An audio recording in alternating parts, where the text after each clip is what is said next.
Simply Fishing. 'Cause it takes my stress away. I wanna go fishing. With Richie Simpson and Alan Fish. Cast my blues away. I wanna go fishing. I can't wait to leave the dock. I wanna go fishing. I don't ever want. Hi, you're with me, Richie Simpson, and Alan Fish. And we are simply fishing for talent here on Memory Lane Radio. Now, in the past, we've interviewed Phil Caffrey from the Caffrey Brothers, Pete MacDonald from Chart Toppers Goldie, Rob Herring, Trevor Sewell, our last one being Jamie Bell, from the Baldy Holly Band, and even yourself, Alan, from the massive band White Heat. Right, isn't it? My point is, these were all singer-musicians, but this time we've got a different type of talent, haven't we? Who have you found this time, Alan? Well, I've found Ian Fawdon, who's written a controversial book, Are We Too Far North? Oh, that's interesting. For the music scene to, to have a comparable music scene to the likes of Manchester or Glasgow or London. Oh, brilliant. And his book has stimulated conversation everywhere. So it is, it's a pleasure to have you here, Ian. Good afternoon. Good afternoon. It's the first time it's been called controversial. Oh, I thought it was more sort of complimentary to the Northeast. Oh, that word's too long for me, isn't it, Alan? Yes. Ian, we'll kick off. Okay. I think we'll kick off with you've sent me a number of tracks which will lead us through the chapters of the book. And am I correct in saying your book starts in the 60s and takes us through to present time? Yeah. The idea of the book was that, as you said, Alan, the Northeast has maybe been neglected from the point of view of having nationally recognised scenes. So I set about talking to people in different eras from the Animals in the 60s and onwards. So the book follows chronologically from the 60s into folk, into punk and heavy metal in the late 70s and so on. Well, I think we'll kick off with a track from the 60s. And which track have you picked? It's the Animals, and We Gotta Get Out of Here. Right, excellent. Here we go.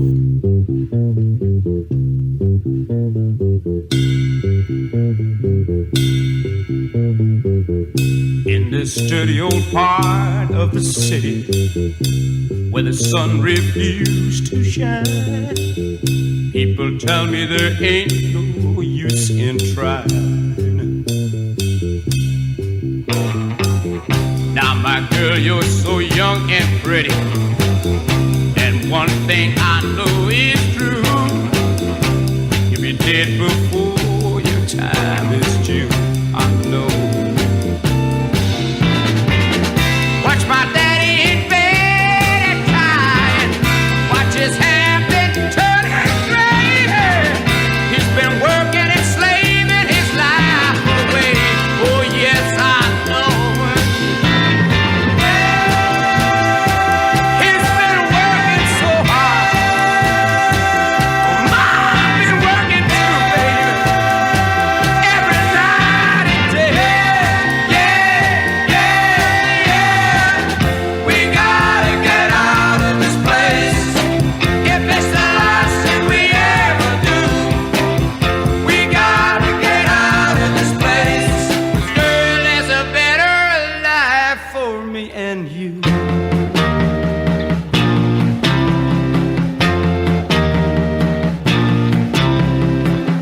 Now my girl, you're so young and pretty, and one thing I know is true, yeah, you'll be dead before your time is due. Know it. Watch my daddy in bed at time. Watch his hair been a turning gray. Yeah. He's been working and slaving his life away. I know he's been working so hard. I've been working too, baby. Every day, baby. Whoa.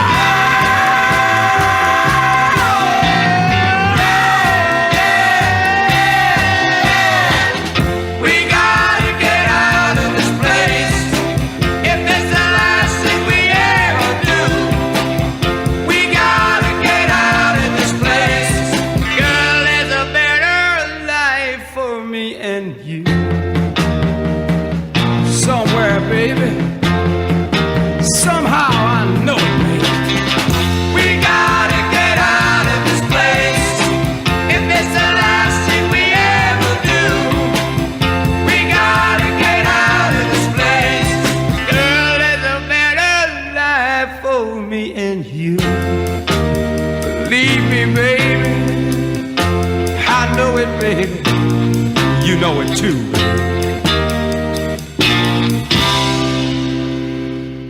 I think that's a really good song to kick off this session with, Ian, because we've got to get out of this place. Do we have to get out of Newcastle to be successful? Is that part of the reason you chose that song, or is it me just putting a little bit of a spin on it? No, I think you're right. I mean, the Animals had such massive hits, with House of the Rising Sun, #1.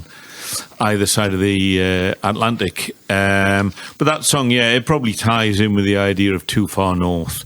Without a doubt, up to, let's say, the 80s, that was the only thing. You had to get out. You had to get down to London.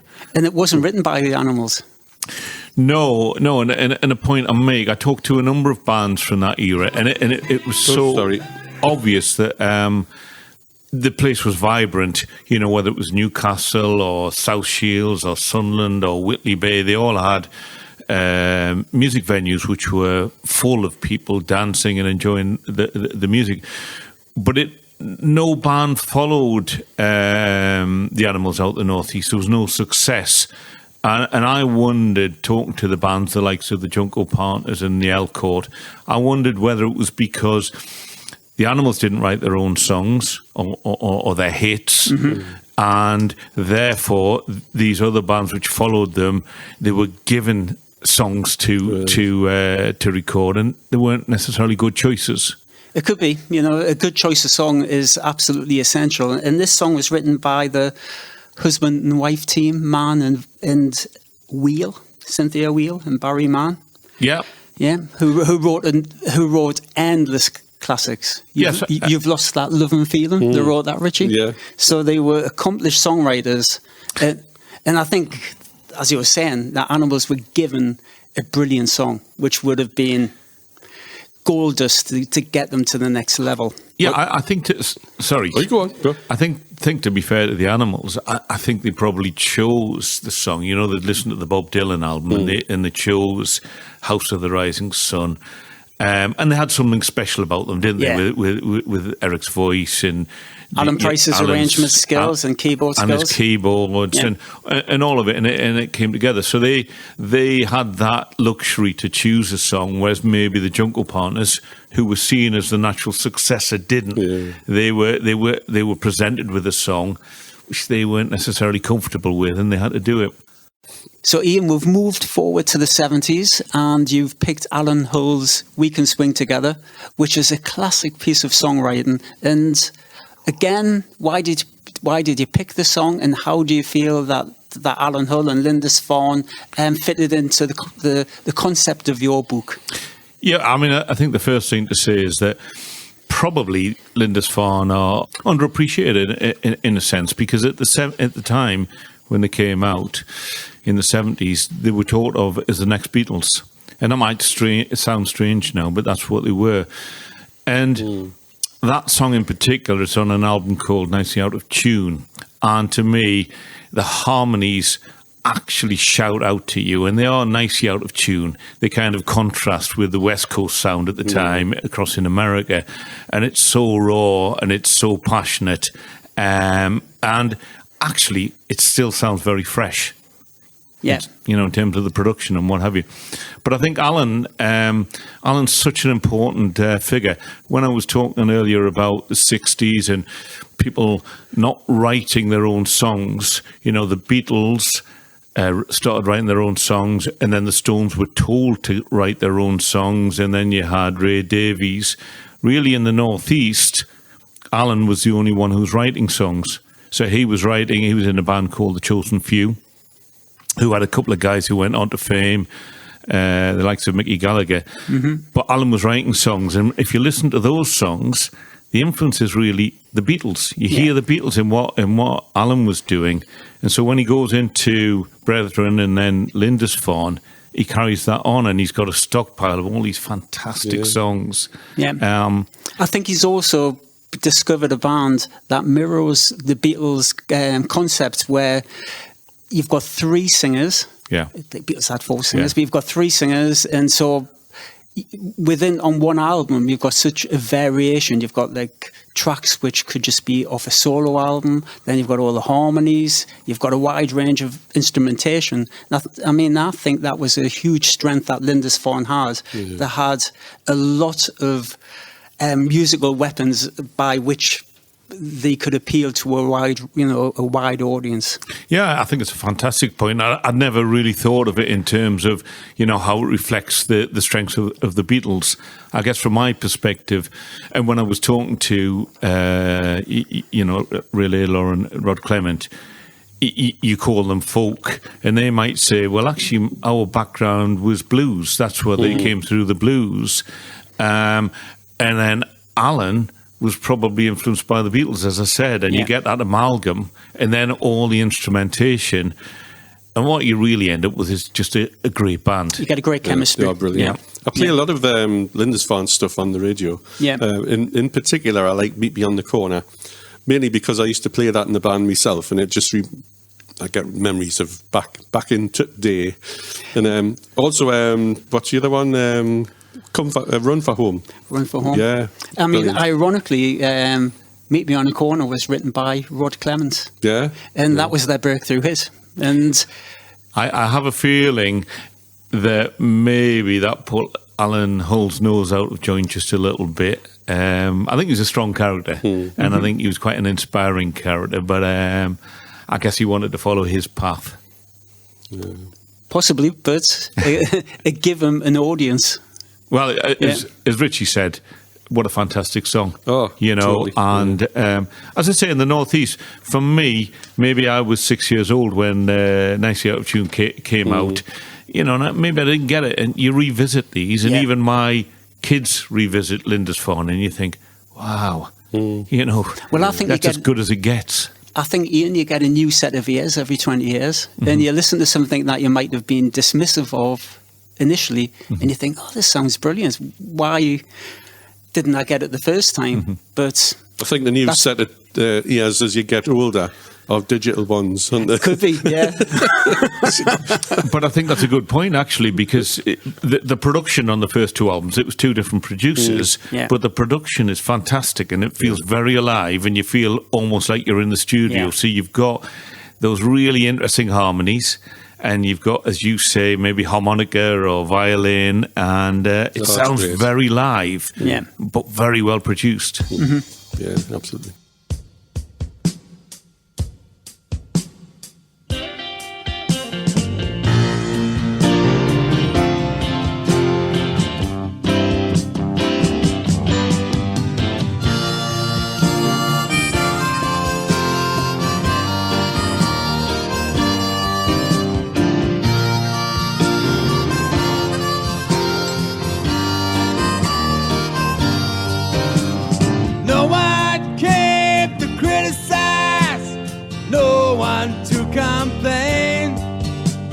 Just invest a little bit of time to play some human games. Some were smoking roll your own, while others they had none. Everybody was holding hands and singing this little song. We can swing together 'cause we feel we're doing it right.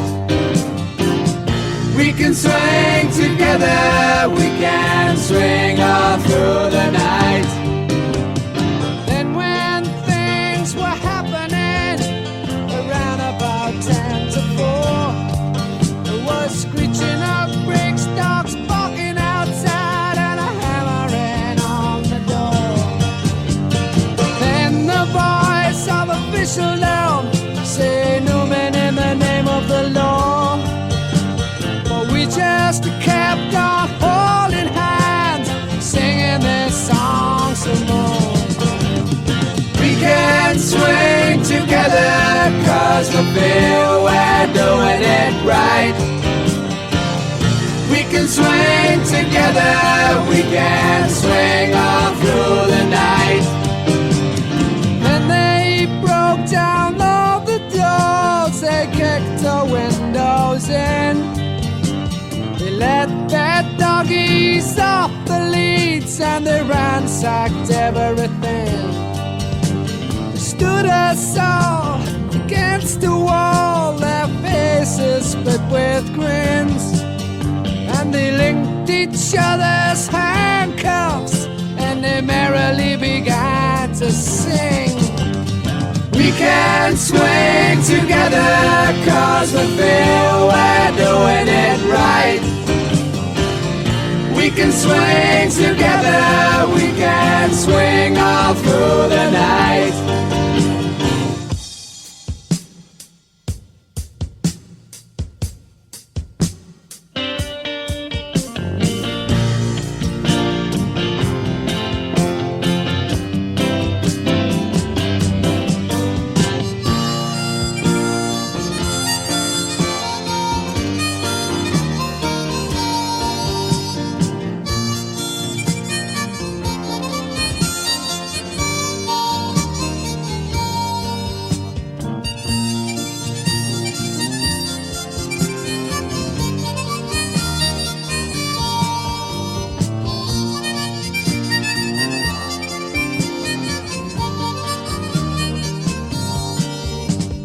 Took us to see the county judge with a wig hat on his head.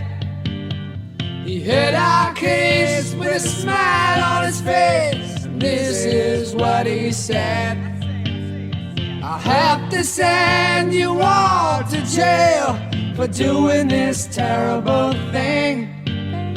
And as I walked out to the cells, I swear I heard him sing. We can swing together 'cause we feel we're doing it right. We can swing together, we can swing all through the night. We can swing together 'cause we feel we're doing it right. We can swing together, we can swing all through the night. We can swing together 'cause we feel we're doing it right. Oh yeah. We can swing together, we can swing all through the night. We can swing together 'cause we feel we're doing it right.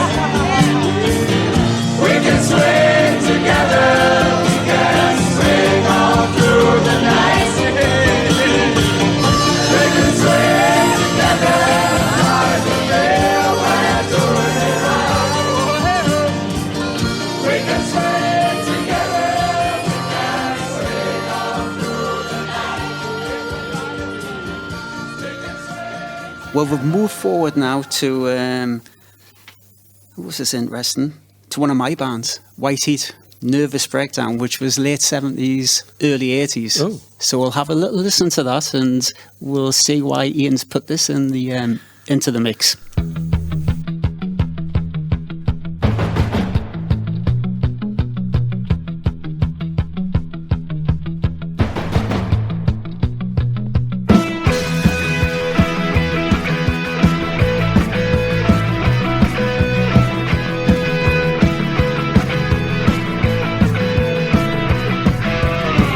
I tuned into my radio just to catch what they were saying. I had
nervous breakdown.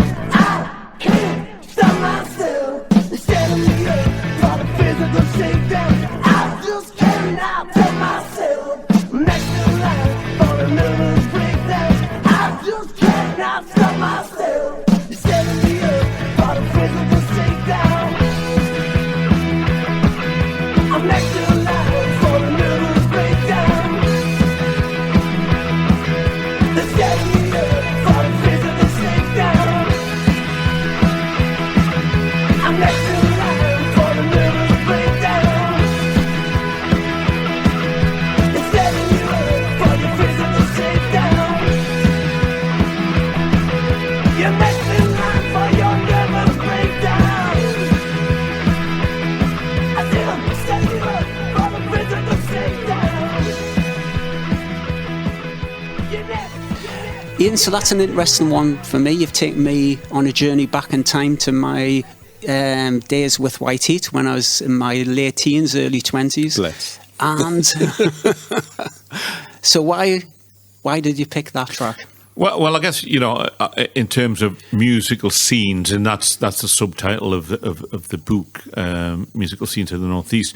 It fit into the punk area. Now, it's clearly probably, to be sort of specific, it's more new wave, Yeah. and it more fits in with the likes of Joe Jackson or Elvis Costello. But it was at the time, I remember the band, I bought that single and I bought Finish With The Fashions, and you were the next band that was going to make it, and everybody knew it. And obviously, we've all seen the documentary, and it didn't happen to the extent that people were expecting. And I think, to me, that is an interesting story. And quite a few of the bands that I talk to is they've got the talent, they've got the songs and the charisma, and there's such a winding road to get to success. It's not straightforward. It's not. I like your term there, because you've picked, like the Beatles analogy, the winding road to success. Yeah. And when I talk to perhaps younger musicians, I talk about the crooked mile Yeah. to success. Yeah. It isn't a straight path. No. And what I found personally is the higher up you get, it doesn't get easier. The air gets thinner. Yeah. It gets harder. Yeah. Yeah. I think we've heard that on most of the interviews we do, where it does get harder and harder, is they're striving for more and more perfection, and Yeah. it's taken them away from the original feeling. Some of the songs, I think that's what I Well, think. it is a natural filtering process, and Yeah. it's the way it's got to be. It's Yeah. got to be competitive. It's meant to be hard, and my advice is always enjoy the journey, because very few get to the level of, say, Sam Fender. You know? Yeah. I was dead surprised because I was in the shipyards in the 70s.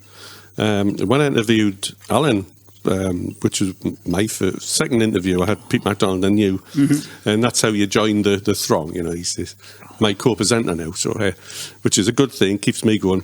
But the guy I was working with, I didn't realise. I think he was a welder, Bob Smeaton. Yeah. Yeah. I didn't realise. Bob came from the had shipyards. Big flossy hair, which he had to put a hairnet on. Yeah. Because I think in case it caught fire. But he was talking about bands, and I was in starting bands and things, and without realising that was your lead singer. And I didn't realise that until I interviewed Alan. I thought, yeah, I know him. Yeah.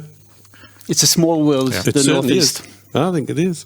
It's like being born in Fawdon and your name's Fawdon. I'm the Lord of Fawdon, yeah. And were you actually born in Fawdon? No, I wasn't born in No. Fawdon. That wasn't. Right. Well, that's interesting, because I was born in Kenton. Oh, right. Oh. So there's something we've discovered, Richie. We were in different gangs. I would have went past you with me pram. Well, Ian, what we're going to talk about now, we've listened to a bit of music. Yeah. And I think people listening will be enjoying that. Yeah, but we're going to talk about the actual loose concept of the book, Yeah, which okay. is basically, as we said in the introduction, is the fact that geographically we are up in the north. Has that got a detrimental effect on the Northeast being able to create a music scene? And I know that's a loose topic, but we'll get your opinion on this. What's your thoughts? I think, the title of the book is Too Far North, and it's a bit of a snappy title. And I guess there is a little bit of an element. But I think when I went through all of the different scenes, there were common themes to say, why does one band make it and why does one band not make it? And one of the things which becomes apparent is if a band has a good manager, there is a correlation with what we might say is success. So if I looked in the heavy metal scene, Tigers of Pantang had a very good manager and they got a three album deal with MCA. Similarly, in the punk scene, Angelic Upstarts had a very good manager and they got 3 albums with EMI. So maybe there's been a lack of good management in the Northeast until Kitchenware Records came along. Maybe we lacked journalists. You know, if you think of the Manchester scene, the later Manchester scene, there was a guy called Paul Morley, and he would promote anybody if they were from Manchester. Maybe we didn't have that national sort of voice pushing us. We had Phil Sutcliffe up here. Yeah, and Phil was clearly supportive of the bands, but maybe it just didn't coalesce into a scene. I think there's lots of different reasons. Well, we'll discuss some reasons, but I'm going to put Richie on the spot. Richie, do you have any thoughts as to why the Northeast might lag behind from a geographical perspective? First of all, we're talking about record companies, record labels and things like that. I wasn't that aware when I was coming up through the Clubland and all the rest of the gigs I did. I wasn't aware of anywhere where you could actually release a record. There was the odd hidden ones, but not like Manchester, London and places like that. You just went straight to the top at some point.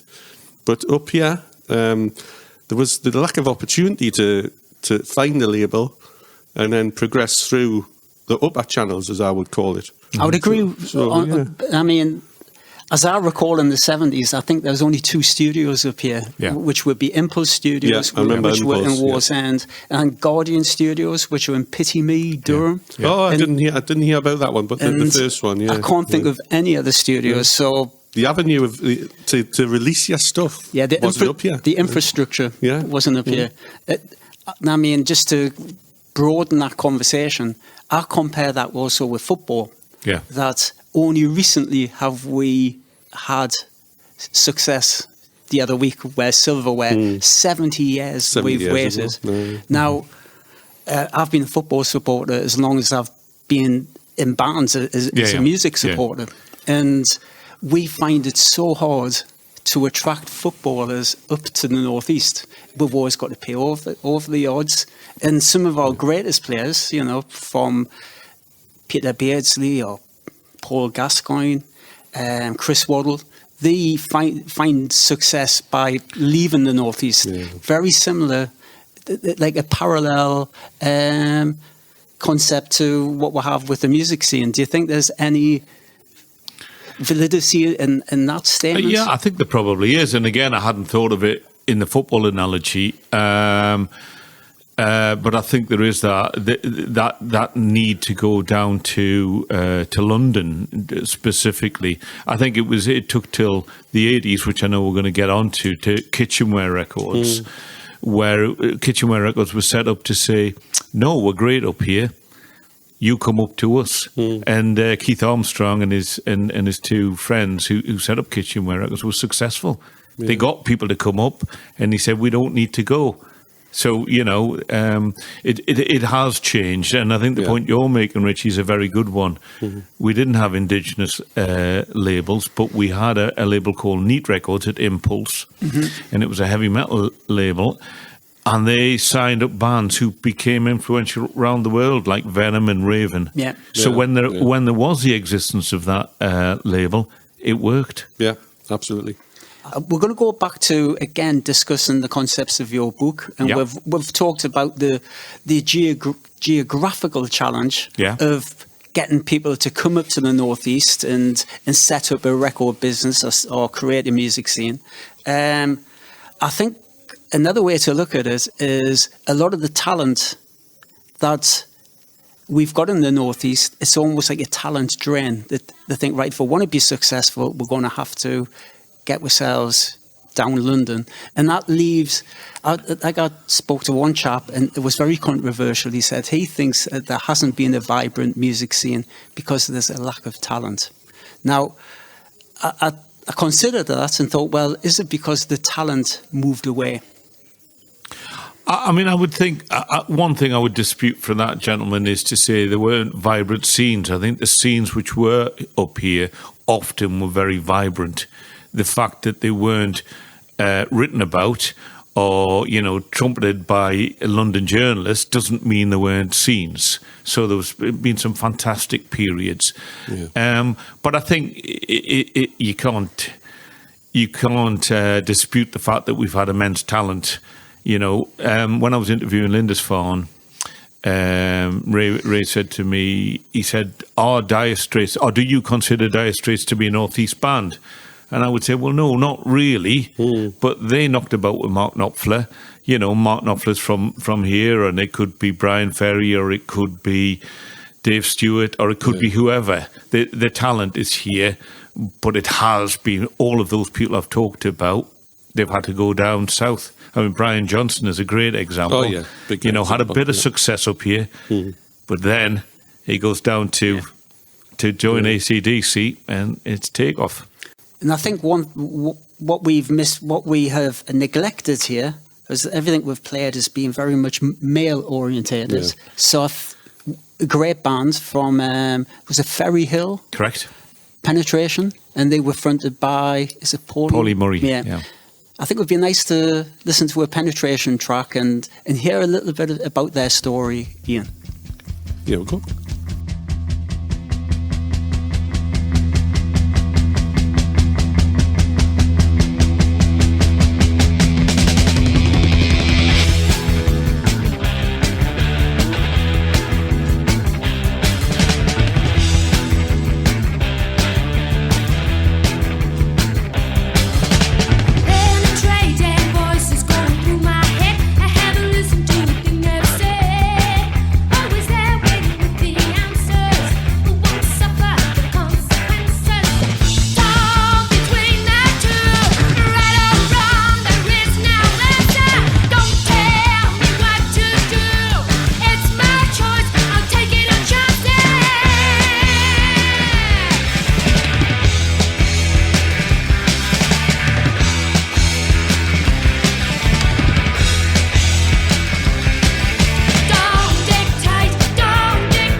Penetration, fronted by Pauline Murray on vocals. And it's fair to say that they were very much a punk band. Yeah, very much. They're probably, you would say the premier punk band from the Northeast. And it was unusual they were fronted by a lady, Pauline, as you mentioned. But I think in the Northeast, punk struggled more than any other genre. There wasn't, places to play. Pauline went to see the Sex Pistols when they played at Northallerton and maybe Middlesbrough, so she was inspired by that. But a lot of the Northeast, it didn't touch the Northeast. I don't remember that sort of avenue up here for a long time. Then punk just appeared from absolutely nowhere, and all of a sudden it's racking through the charts. So it didn't catch on up here. It didn't, and I think the bands struggled to get places to play. So more than any scene, they had to go down to London. There's a band from called the Carpets who were from Houghtonleigh Spring, and they played in a pub in Sunderland called the Old 29, which was kind of known as the punk venue. And he said to me, Neil said, no, all the audience was what he called Harry's. They were the first punk band to play there, and they had to get down to London. So they all went down and got single deals and things like that. We're going to talk next about the pioneers of Northeast music, Kitchenware. Fantastic. So they booked the trend and thought, right, no, we're going to stay in the Northeast and we're going to prove that we can create something of value up here. So perhaps you give us a little bit of a synopsis as to the influence of Kitchenware and the bands that were on that label. I think that was my period, the mid-'80s, and probably that's where the book spawned from, because I loved the bands. There was really four main bands. There was Prefab Sprout, the Cane Gang, Martin Stevenson and the Dainties, and Hurrah. And I loved them all. And they were all quite disparate, so it wasn't one sound. So maybe that stopped it from being a scene. But it really started, three guys. There was Keith Armstrong, Paul Ludford and Phil Mitchell. And what they wanted to do was they wanted to get bands to play in the Northeast that they liked. And they couldn't get the bands, so they got a venue and they started asking bands to play. And they got their big break was a band called New Order, who they got to play, and it was so much interest. They, instead of playing at the Casablanca in Newcastle, which is where they put the bands on, they moved it to the Mayfair. That allowed them to start to release a single, and they took it from there. And then their ethos was very much, no, we have the talent here. Our bands don't need to go down to London. But they had that self-belief that got the record labels to come up, and it was very successful. I think you had a couple of successful nights at the Mayfair with White Heat, didn't you? Yeah.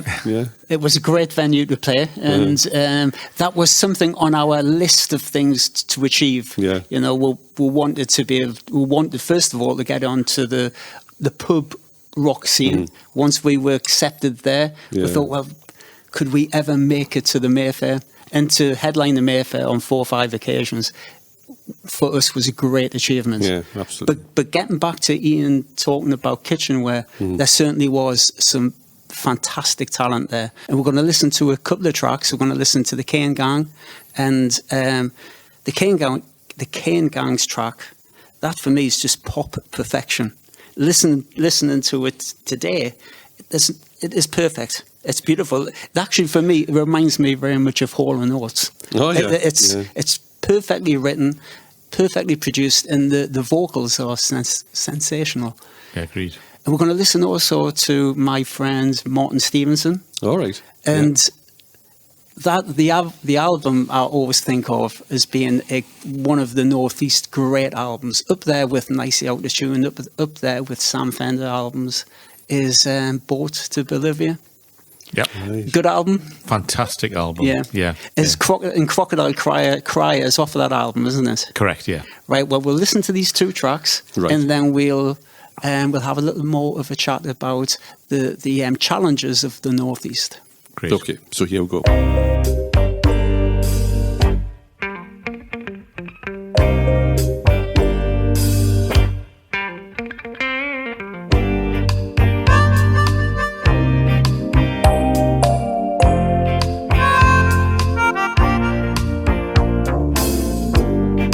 Here they come, a lonely boy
about your friend? I heard he died the other day. And that a two tall young men came and carried him away. Over wayward church ground, where cracks like me lie together around. To river up into a Louis for the day. Well, it's so good of me for calling.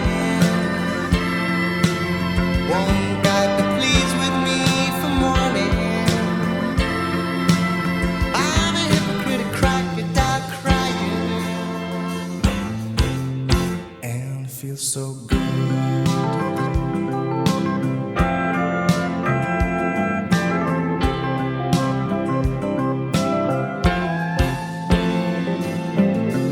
In a house full of faded fates, the next door neighbor made the case.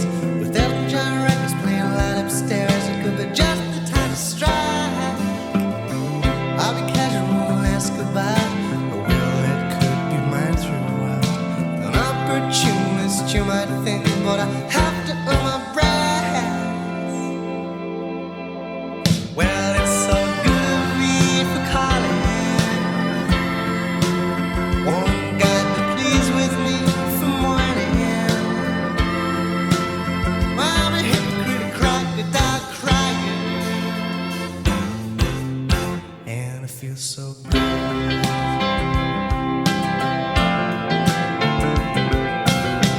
I take advantage of my so-called friend. I'd push you from behind to save time. I'd stab you in the back as soon as I look at you, 'cause I'm a hypocrite, crocodile crying,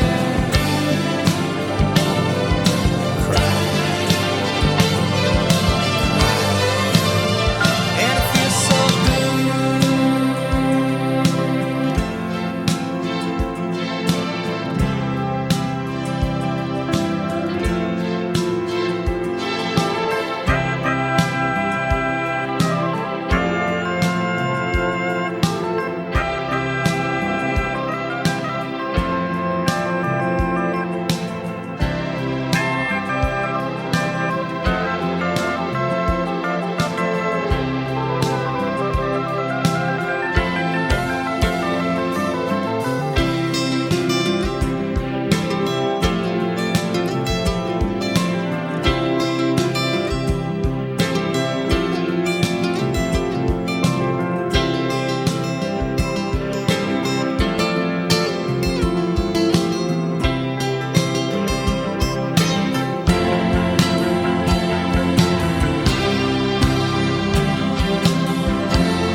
Well, it's so good of me for calling.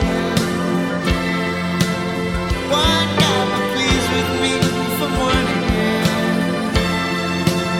I'm a hypocrite, crocodile crying,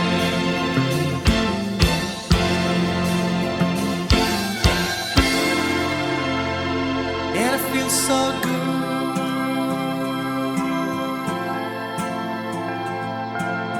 Two fantastic songs. Oh, absolutely. Lovely, yeah. We talked earlier about the potential that there could be a talent drain to heading to London in order to achieve success. And I'm going to move into something which Richie is like his field. I recall when I first started playing, I was now playing in bands at the age of 14, 15, and I was playing the social club scene. And I'd be playing shadows instrumentals. And because I looked about 10 years of age, I was like very much in demand. And it was like almost a novelty. I was now playing 4 or 5 gigs a week. And there was whilst there wasn't a vibrant scene as we're talking about in your book, there certainly was a vibrant club scene. And you would find these phenomenally talented musicians who perhaps if they lived in London would have gone into the rock scene or whatever. Yeah.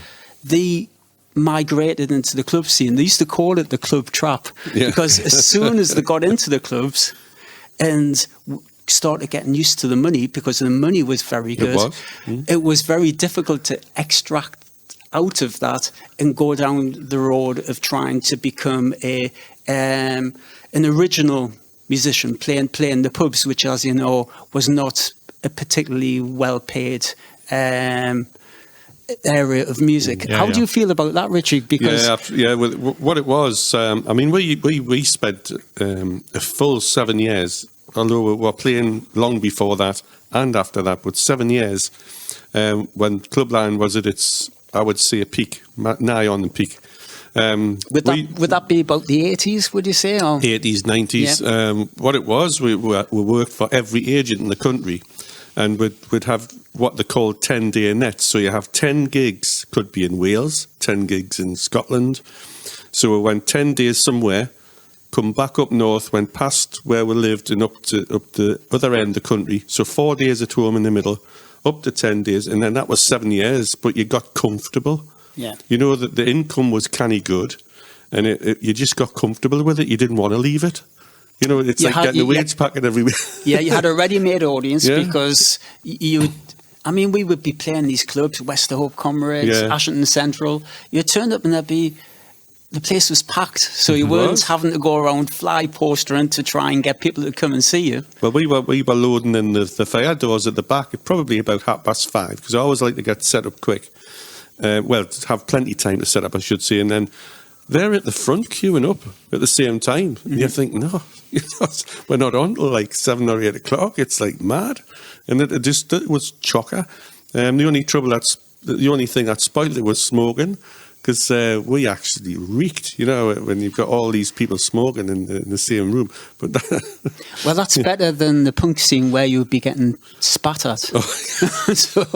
So perhaps you've dodged the bullet there. I think there was something in your book where you said this lad ended their career throwing fish at fish in the Odak. Punishment of luxury, yeah, correct. But when you say the clubland, and there's kind of a dichotomy between people, as you say, originals and club bands. I was talking to the punk band Angelic Upstarts, who were very successful. Yes. They got signed to EMI, and they did an album at Abbey Road, which is amazing. And their singer was called Menzie. Unfortunately, he died from COVID a few years ago, but he's quite an inspiring guy. So I was talking to Mond Cowie, who was the guitar player, and actually worked in Swan Hunter Shipyard as well with Bob Smeaton. Yeah. And he said he started in the clubs. So they did the rock songs. They might have done Deep Purple and Free and things like that. Yeah. So I said, well, did Menzie sing with you in the clubs? He said, oh, no, he could never sing. Yeah. So it was kind of saying that you actually had to have that talent to be a success in the clubs. Yeah. Whereas maybe, in punk, it was a slightly different market. Well, I've seen a lot of people paid off, when the concert chairman didn't like them and just paid them off. Yeah. And they're packing up, and everybody's that was the walk of shame, wasn't it? So you had to make sure you didn't get paid off. I'm pleased. I got through the whole thing without getting paid off. Never got paid off. I'm in that club as well, Richie. But interestingly enough, particularly if we go back to the 70s, there were people who made their initial success in clubland and then went on to have success. And like Pete MacDonald with Goldie, they were a very popular club band. John Miles, who was the John Miles set. Yes. Yeah. So again, there are so many routes to... to success. I think these days we've got the X Factor. Back then it was New Faces and Opportunity Knocks. But again, we're talking about the concept of your book and the effect of the North and how that influences success or lack of success. I think we cannot really not mention the Tube, because that was so influential in putting the Northeast on the map.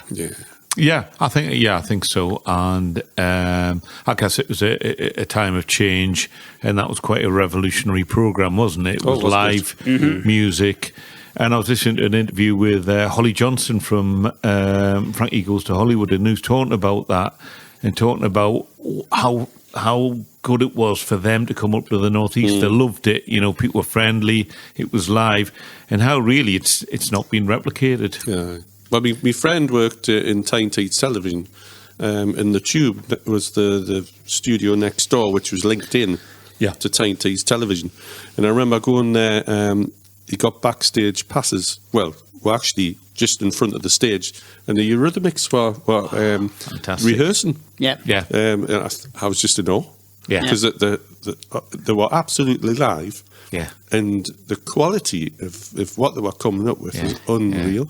The Tube was fantastic. And It was a big miss when it went. Well, it was. And it was one of the first, well, perhaps not one of the first, but they made a point of putting in a really good sound system, having top-class engineers, so bands, when they played live, sounded great. Yeah. And again, Richie, I was lucky enough to get the passes to go to the Tube, you know, and when it was being recorded live. Yeah. And saw the Waterboys, who were astonishing. And we saw Cliff Richards. He was amazing. You know, Tina Turner, Tom Waits.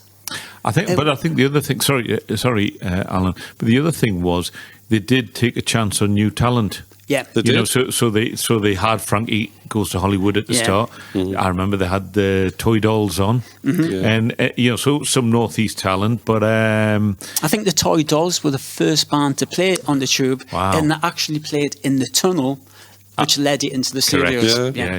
Yeah. And of course, that's no longer there. No longer there. What a shame that, because everybody was stunned when that came off air. Yeah. You know, the Tube, it was just where everybody was launched, like you were saying just before there. You know, they'd come from nowhere, went on the Tube, and whoosh, away they went. You know, I think it set the blueprint or the template for the way music could be best portrayed on TV. So now we've got Jules Holland later, which is again a show which all the technology to make the band sound really good live. I think so. I think that probably is a successor, and that is a good program again to see new, interesting talent. Yeah, he's great for that. Of course, Sam Fender, that was his big break. You know, when he played there and he carried it off. He was brilliant. Yeah, and you could see the talent. Well, we will come on to Sam Fender later because I've got some thoughts on that particular subject. But what we're going to move into the folk scene, and on the outskirts of the Northeast. Have we ever been to Hartlepool, Richie? Oh yes. Yeah. Well, I've always said I must have been in. I would say 90% of the clubs in Britain. Yeah. You know, but doing 10 days there, 10 days here, and then for 7 years you appear at all of the venues. Well, question 2: have you come across the Hartlepool band, the Young'uns? It rings a bell, but I'm not sure. They are exceptional. Yeah. And I've seen them live on so many occasions. I'll often go to, say, like folk festivals, like Kate Roosby's festival or Cambridge Festival, and the Young'uns are often playing these festivals. Yeah. If you get to see them, they're just a knockout band. Ian, I'll leave it to you to give a little bit of a background as to who the Young'uns are and how they sort of fit into the concept of your book. Well, yeah, the Young'uns actually, sorry to dispute you, but they started in Stockton, and I think they would want me to point that out. But you're correct. They also moved to Hartlepool, and they started a folk club in Hartlepool. But they first went in as sixth formers into folk club in Stockton. And they were blown away. It was very welcoming, and anybody could get to stand up and sing a song, and they loved it. And they took some of their mates, and their mates didn't get it, but they stayed. And then they got the confidence to get up on stage and sing the folk songs. But what they did was they realised that a lot of the folk scene was taking traditional songs and singing them. And so there were songs well known. And what the Young'uns decided to do was to write their own songs, and songs about the northeast of England and other places, and the history within Stockton and Hartlepool. And there was a guy, I think he's called Graham Miles, who had done that from Hartlepool. So they're a little bit different. They write their own songs. Yeah. I think one thing about the Young'uns, I think when we talked about Raven earlier on, was like the new wave of British heavy metal. Yeah. And I think the Young'uns fit into the new wave of folk music. you've got the Unthanks, Kate Yep. Roosby, Chris Draver, Yep. and the young uns, and it's a vibrant scene, as you were saying. Yeah. It's welcoming, it's inclusive, but it's also an incredible pool of talent. Now, you've picked a song, and I've got quite a few of the young uns albums, but I hadn't heard this song before, but I knew the backstory. Yep. And it's a song which is called Richard Moore. Richard Moore. I was born in Derry by the waters of the Foyle. Me daddy was a shoemaker, he sweated and he toiled. Me mammy was an anchor, I can't list the things she did. You have to be an anchor when you have so many kids. There was Kevin, Gregory, Martin, Lily, Deirdre, Nolan then. There was Bosco, Pearson, Liam, John and Margaret, Charlotte, Jim. Cold feet hopping to and fro across the line or floor. I was the second youngest and my name is Richard Moore. The games we played as kids we made up from the things we saw, like civil rights protesters being beaten by the law. One man, one vote was written by the road and down we went. Well, I read that sign 1,000 times not knowing what it meant. My Uncle Gerard left his house wearing his Sunday suit. He died with both his hands held up, his last words were don't shoot. The TV showed the world what we saw outside our front door. Well, it smelt just like and felt just like and looked like a war. That day was like another day. We raced out of the school. I ran home with me mates, it was a sunny afternoon. I saw the terraced houses down along the football field, not thinking they would be the last thing I would ever see. They said that we were hooligans, they said a stone was thrown, but we were just a bunch of kids and we were running home. We passed an army sangar in the shadow of the sun. In the shadow was a soldier, and the soldier fired a gun. It was weeks before I really knew the damage done to me. When they take the bandage off, I thought I'd be able to see. And when the surgeon told my daddy that he couldn't save my eyes, my daddy asked him calmly, well then can I give him mine? For daddy was a strong man and he kept it all inside. One night he broke down in the street and wept just like a child. When she thought that I was sleeping, Mammy crept beside my bed. He's only 10 years old, please God, oh let him see, she said. Now maybe it's just who I am, or 'cause I was so young, but I was never angry about the thing that had been done. For anger's like lighting a fire and burning your house down. It's like jumping in the river thinking someone else will drown. Or it's like being stuck in Derry jail and when your time is done, you realise that the prison door was open all along. But I was only 10 and I had all my life to live. From the moment I was blinded, I was ready to forgive.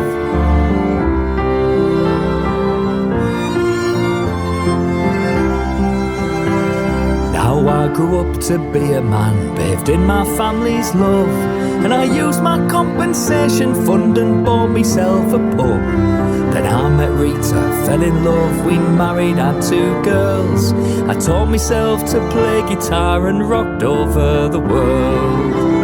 And I knew I'd been a lucky man, and there were many kids who never had a home or hope or future like I did. So I sold the pubs and changed my song and sang it loud and clear, all the way to Ethiopia and Tanzania. That day was like another day. I sat on my own. I ran my fingers through my hair. I switched off my phone. I picked up my teacup, then I put it down. I heard footsteps behind me. I turned my face around, and I thought about two rivers running silently apart, and I had my parents' picture in the pocket near my heart. I could see the terraced houses still waiting in a line. His hand came from the shadow, I gathered it in mine. Now this is just my story, and it may be hard to hear that I forgave the man who caused all my parents' tears.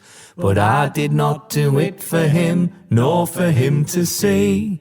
Forgiveness was the gift that came and gave itself to me.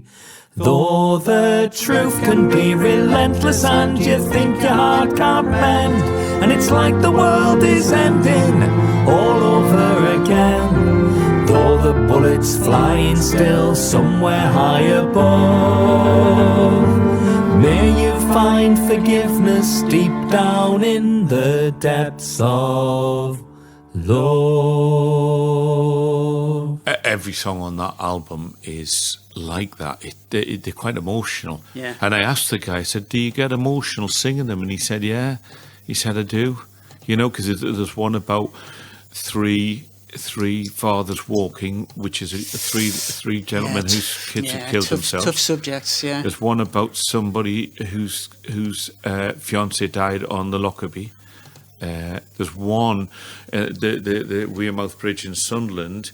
This girl puts notes on it. The album's called Tiny Little Notes because she writes notes to stop people from jumping. Yeah. So it's fantastic. Yeah. The Young'uns, that is a powerful, powerful track. Is it? Yeah. What a story! And I'm correct in saying it's a true story. Yeah. It's as it says. It's Richard Moore, who was born and grew up in Derry in Ireland at the height of the Troubles in Ireland, and when he was aged 10, he was coming home from school, and unfortunately he was blinded by a plastic bullet fired by a British soldier.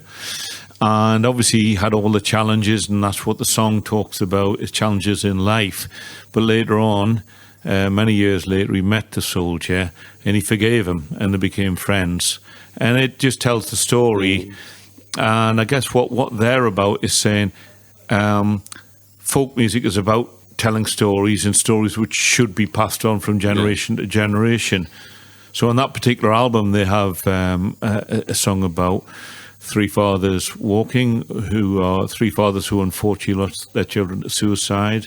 There's a song about somebody who lost their fiancé on the Lockerbie flight. They're taking on some very, very heavy subject matter, and that's not totally what they're about. Would you agree, Ian, that there is light and shade in their music? Oh yes, without a doubt, and they do have humour. I think what they've asked in their most recent tour, they had a suitcase and they said, put your ideas in, your stories in, and we might make a song about it.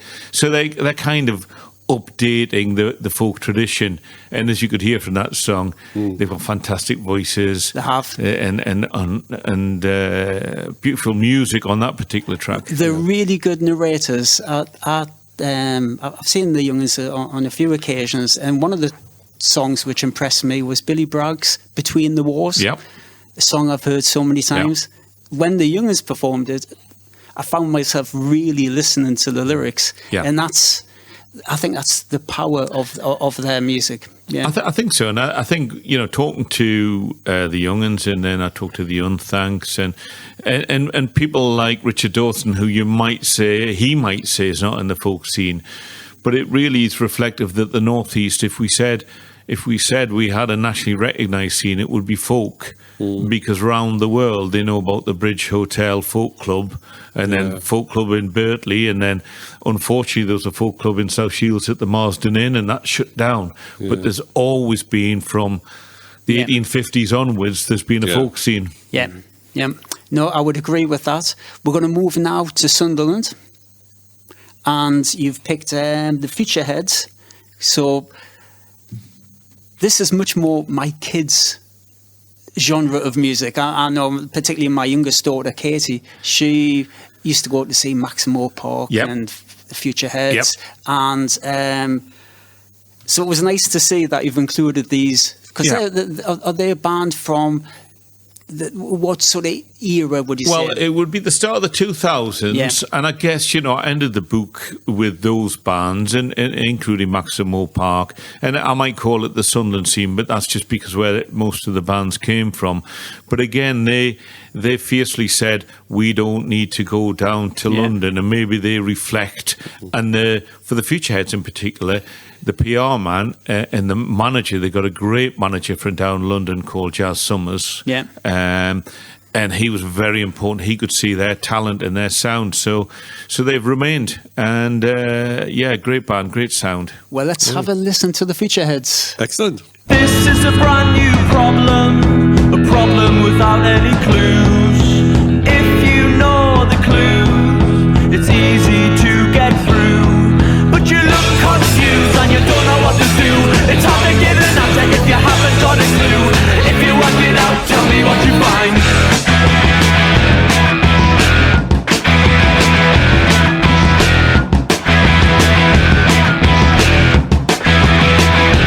If the least you can do is show some restraint, then the most you can do is get carried away. I can see that you look confused and you don't know what to do. Send what you see, what you like. If you work it out, tell me what you find. We can have a few decent days and nights. If you're meant to be here and you want to be late, the best thing you can do is get lost on the way. I can see that you look confused and you don't know what to do. Say what you see, what you like. If you work it out, tell me what you find. We can have a few decent days and nights. Decent days and nights. Decent days and nights. If you wanna make a guess, you should know it's not a game, 'cause you'll never get another chance to make a guess again.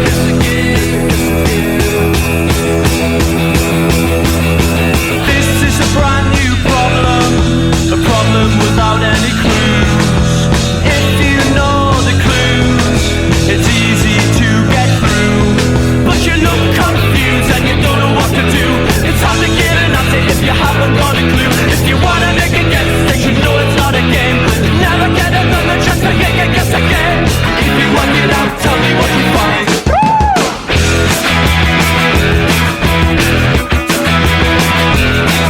The Futureheads, Yep. part of the Sunderland scene, Yep. ends right back to way back when I was playing in bands. There was always superb bands came from Sunderland. There was, Showbiz Kids, Toy Of course, Dolls. yeah, of course. One of my favourite bands, and the bands who I felt should have gone on to greater success, or Dance Class. Dance Class, of course. Yeah. Yeah. I think it has. I mean, the reason I put that scene in, and I've included Maximo Park, who are from Newcastle and Billingham, so a bit of a mix there. But it is because Sunderland is, again, it's a scene which resolutely said they were going to stay in the northeast. They got record companies and managers to come up, but what they're doing now is they're putting something back. So they're opening recording studios. Field Music have a recording studio. So does Barry Hyde from the Futureheads. They're opening venues, and that is actually part of the renaissance of that particular city. And that's unusual. That makes it where the musicians are driving change in the city is really powerful stuff. And still making music, and then you can see the next generation coming through.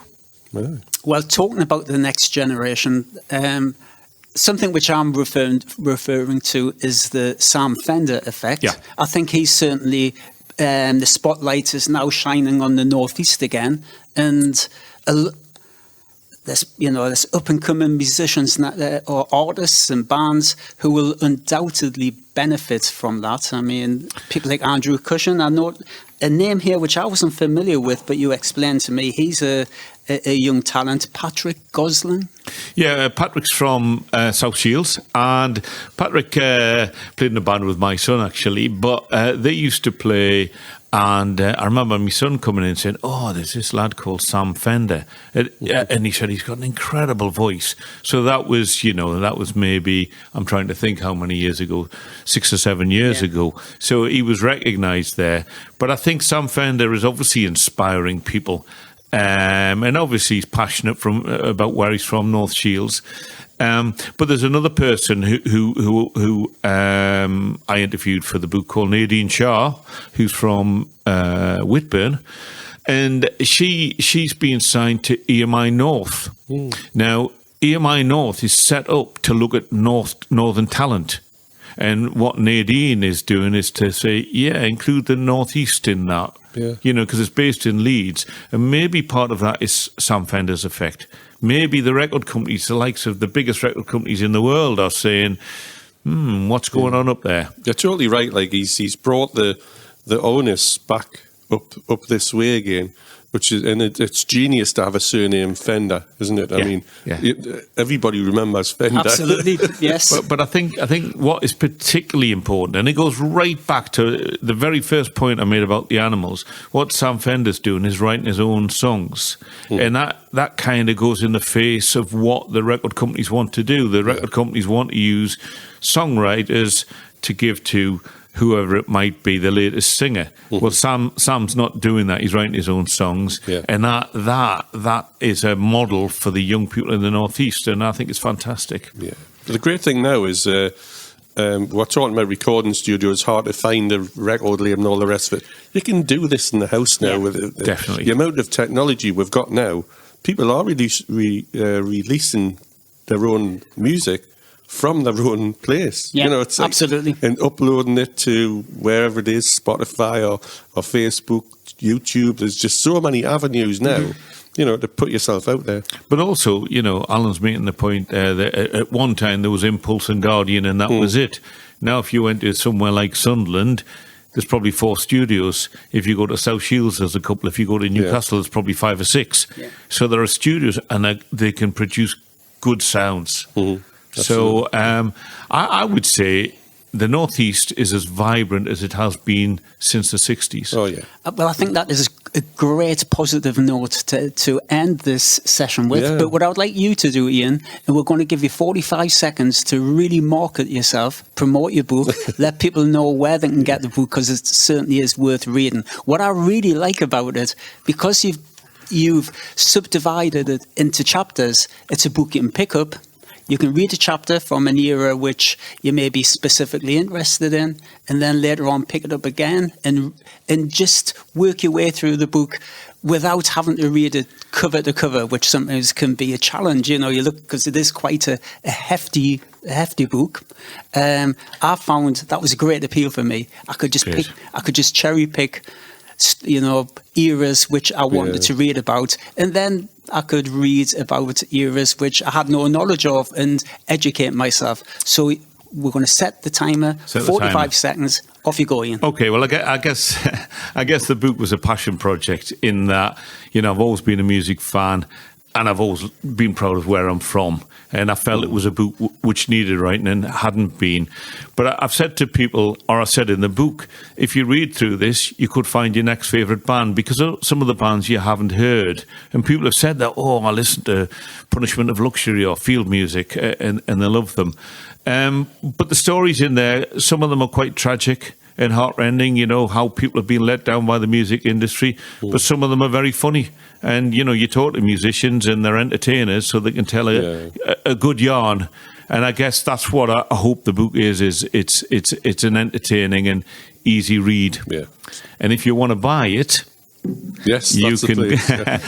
Timebridge Publishing, who've done a fantastic job of producing the book. They're based in Newcastle Library. And then you can buy it in Waterstones, whether you're in Newcastle or Gateshead. But you can obviously go onto the Waterstones site, their online site, or you can go onto Amazon. And I was saying WH Smith's, but unfortunately WH Smith's is no longer on the high street. So it's available online, but in lots of shops around the northeast. Great. Ian, it's been fantastic talking with you, talking about the book and being educated, as you say, to music which we're so proud of. It comes from the northeast. And lovely session. It's been a total privilege. Thank you. Well, I guess for us, we're all, as I say, we're all from the northeast. We're all absolutely obsessed with music. So it's a pleasure to just chat for an hour and talk about these great bands and great scenes. And it's been very enjoyable. Thank you. You're welcome. And thank you. Thank you.